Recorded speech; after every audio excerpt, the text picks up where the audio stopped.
Hello दोस्तों, स्वागत है आपका हमारे YouTube channel time to study with Renu में।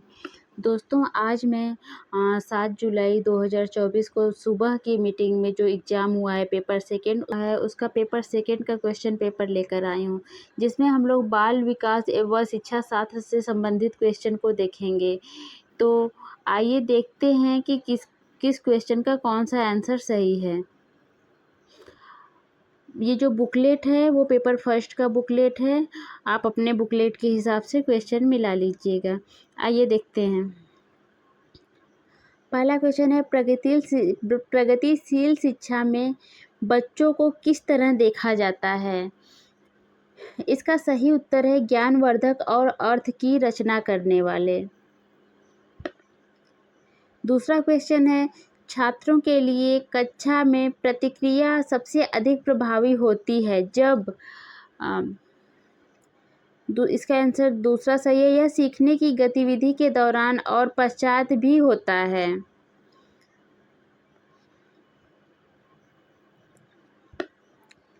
तीसरा क्वेश्चन है जो कि अभिकथन और कारण पर आधारित है। तो इसका अभिकथन है, किशोरावस्था के दौरान जेंडर अपेक्षाओं के अनुरूप स्त्रीत्व या पुरुषत्व की परंपराओं का पालन करने के लिए दबाव बढ़ जाता है।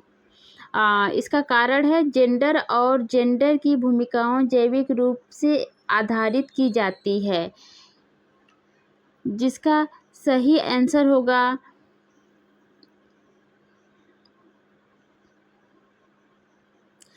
ऑप्शन 3, ए सही है लेकिन आर गलत है। अगला क्वेश्चन है, सुनीता एक 12 वर्षीय लड़की जिस विशेष संगीतीय क्षमता रखती है। उसके माता पिता दोनों ही निपुण गायक हैं और वे सुनीता को अपनी आवाज़ को और बेहतर करने के लिए प्रशिक्षण कक्षा में भेज रहे हैं। सुनीता की यह क्षमता संभावित रूप से किन कारकों के अंतःक्रिया का परिणाम है। तो इसका सही आंसर होगा आनुवांशिकता और वातावरण। अगला क्वेश्चन है, संवेदनशील अवधि वह समय अवधि होती है जिसके दौरान कुछ विशेष रूप से सामान्य विकास के लिए महत्वपूर्ण होती है। इसका सही आंसर होगा ऑप्शन 3, पर्यावरणीय कारक। अगला क्वेश्चन देखते हैं, विद्यार्थियों के समालोचनात्मक चिंतन को विकसित करने के लिए एक शिक्षक को ऐसे सवाल देने चाहिए जिनमें निष्कर्ष और व्याख्या शामिल होते हैं।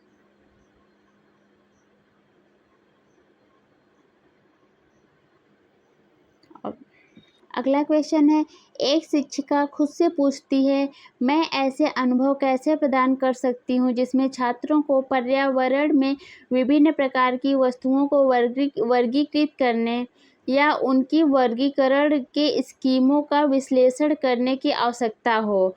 यह छात्रों में किस बुद्धिमत्ता को बढ़ावा देने की कोशिश कर रही है। तो इसका सही आंसर होगा प्राकृतिक बुद्धिमत्ता। अगला क्वेश्चन है, महारत हासिल करने के लक्ष्य निर्धारित करने से छात्र की अभिप्रेरणा और योग्यता के बारे में विचार कैसे प्रभावित होते हैं। तो इसका सही आंसर होगा, यह अक्सर योग्यता के वृद्धिशील दृष्टिकोण में बढ़ी हुई आंतरिक अभिप्रेरणाओं और विश्वास को दर्शाता है।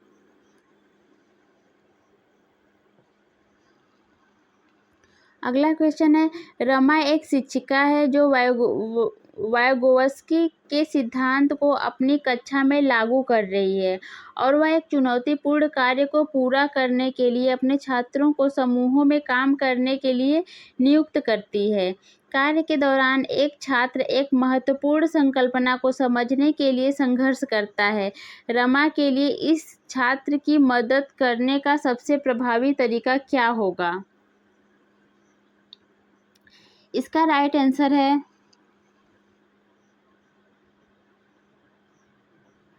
छात्र के साथ समस्या पर काम करें और समूह में अन्य सदस्यों को शामिल करते हुए आवश्यकता अनुसार मार्गदर्शन और प्रतिपुष्टि प्रदान करें। ऑप्शन 4। अगला क्वेश्चन है, यह अभिकथन और कारण पर आधारित है। तो अभिकथन है, शिक्षकों को विद्यार्थियों के बीच बहस, चर्चा और सहयोग को प्रोत्साहित करना चाहिए। और इसका कारण है, ज्ञान उत्पादन एक निष्क्रिय प्रक्रिया है और सामूहिक गतिविधियों में संलग्न अर्थपूर्ण अधिगम में बाधा डालता है। इसका सही उत्तर होगा ए सही है और आर गलत, ऑप्शन 3। ऑप्शन 3। अगला क्वेश्चन है, भावनाओं, व्यक्तित्व और सामाजिक संबंधों में परिवर्तन और स्थिरता किस विकास में शामिल है? तो इसका सही आंसर होगा मनोसामाजिक विकास।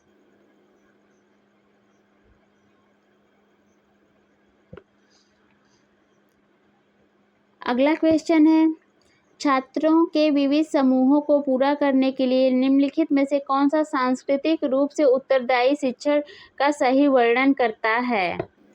तो इसका सुविचार, अनुकूलित, विभेदित, मानकीकृत। तो इसका सही आंसर हो जाएगा फर्स्ट, सेकंड, थर्ड, तीनों।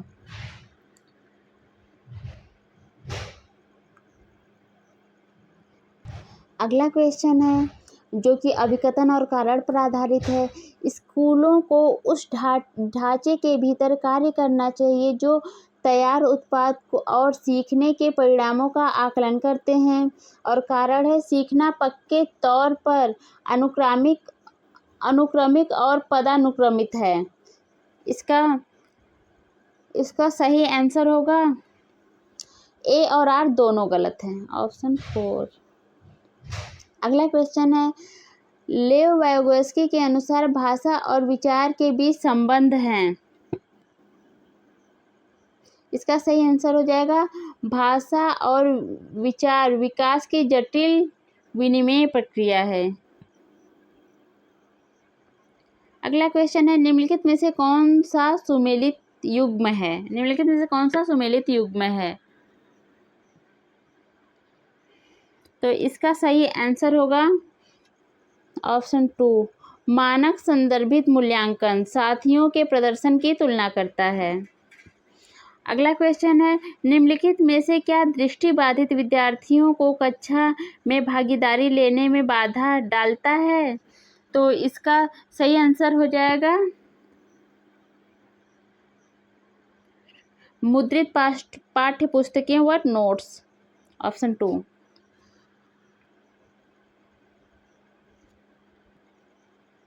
अगला क्वेश्चन है, लॉरेंस कोहलरबर्ग में बच्चों के नैतिक विकास का अध्ययन करने के लिए किस विधि का प्रयोग किया गया है?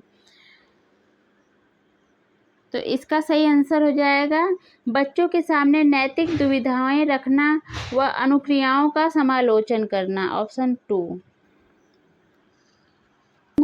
रचनावादी शिक्षण विद्यार्थियों को अधिगम की ओर ले जाता है। तो इसका सही आंसर हो जाएगा खोज आधारित। अगला क्वेश्चन है, पठन वैकल्प से जूझ रहे छात्रों को पढ़ना सिखाया जा सकता है। तो इसका सही आंसर हो जाएगा ऑप्शन 4, अनुकूलन और अनुबंधन विधि के माध्यम से। अगला क्वेश्चन है, जीन पियाजे के संज्ञानात्मक विकास का सिद्धांत यह बताता है कि पाठ्यक्रम को बच्चों के आयु समूह व चरण को ध्यान में रखकर तैयार किया जाना चाहिए, ऑप्शन 3। अगला क्वेश्चन है, आप एक शिक्षक हैं जो अपने छात्रों को परासंज्ञानात्मक कौशल विकसित करने में मदद करना चाहते हैं।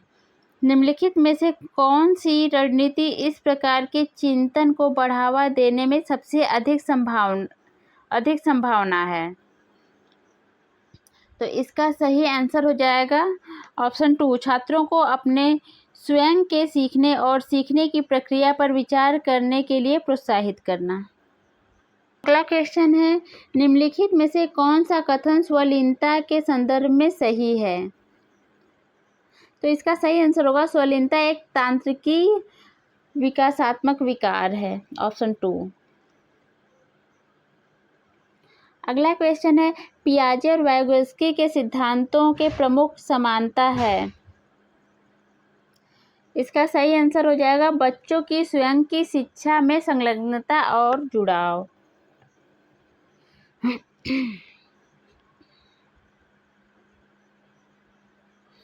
अगला क्वेश्चन है जो अभिकथन और कारण पर आधारित है। इसका अभिकथन है, शिक्षकों को शिक्षार्थियों के बीच व्यक्तिगत भिन्नताओं का सम्मान करना चाहिए और सभी शिक्षार्थियों की आवश्यकताओं के अनुसार अपने शिक्षण को समायोजित करना चाहिए। और इसका कारण है, शिक्षकों को विविध पृष्ठभूमि के शिक्षार्थियों को पढ़ाते समय उनके बीच सहयोग, समूह कार्य और बातचीत से बचना चाहिए। इसका सही उत्तर होगा ऑप्शन 3 ए सही, लेकिन आर गलत। अगला क्वेश्चन है, किस अधिगम की रणनीति में बच्चों द्वारा दूसरों को सिखाना शामिल है जो उन्होंने सीखा है?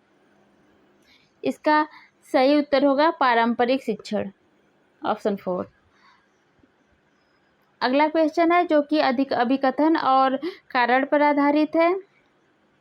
इसका भी कथन है, एशियाई संस्कृतियों में जो सामाजिक सद्भावना पर जोर देते हैं, क्रोध की अभिव्यक्ति और हतोत्साहित किया जाता है और शर्म को प्रोत्साहित किया जाता है। इसका कारण है, भावनाएं व्यक्तिपरक हैं और सीखने में कोई भूमिका नहीं निभाती हैं। इसका सही उत्तर होगा ए सही है, लेकिन आर गलत है, ऑप्शन 3। अगला क्वेश्चन है, जिन पियाजे के अनुसार बच्चे वयस्कों में से किस प्रकार भिन्न हैं? इसका सही उत्तर होगा बच्चों की सोच मात्रात्मक रूप से वयस्कों से भिन्न है, ऑप्शन 4। अगला क्वेश्चन है, निम्न में से कौन सा प्रश्न विश्लेषणात्मक चिंतन को बढ़ावा देता है? इसका सही उत्तर होगा ऑप्शन 4, भारत में जनसंख्या वृद्धि के विभिन्न कारण क्या हैं?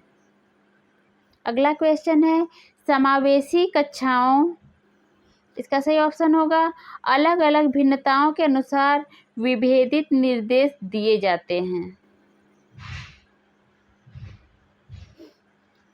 और लास्ट क्वेश्चन है जो कि अभिकथन और कारण पर आधारित है।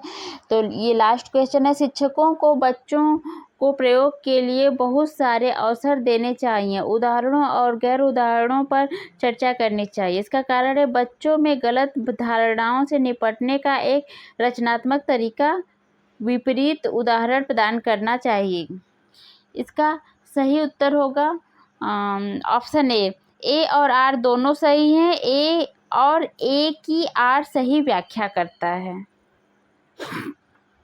तो दोस्तों ये 30 क्वेश्चन सीडीपी के पूरे हुए।